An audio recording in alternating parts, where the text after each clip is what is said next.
Oh, jeez. This one might be worse, huh? It might be. Just be honest with us. And you gotta pick it up sometimes so that gel doesn't go too far. Into my socks. And then you tell us which ones are the really bad spots. I will. Good work, Doc. Perfect. Yeah, that's bad right there. Okay, 1 o'clock. Oh, boy. Yeah. This is going to be bad over that patella because of that car accident. How is that in there, over that patella? Not too bad? Yeah, it's not as bad as this corner.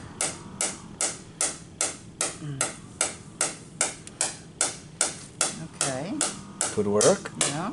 We're going to keep that conductive. That's important to have that gel. The gel, yeah. Let's get right on the outside and then kind of work across. Yes? No? Yep.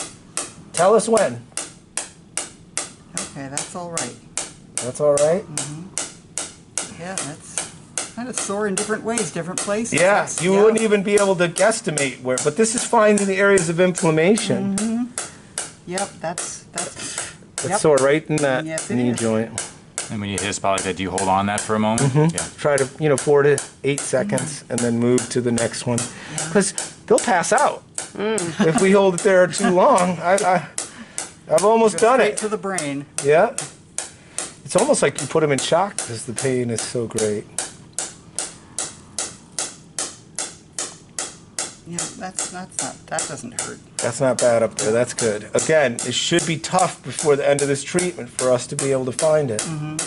Yeah, this is still pretty tender in here. There. But remember, this has been bothering you for a year since that car accident. One session doesn't fix everything, but it starts the healing process, okay? Wakes up the Typically, you need response. anywhere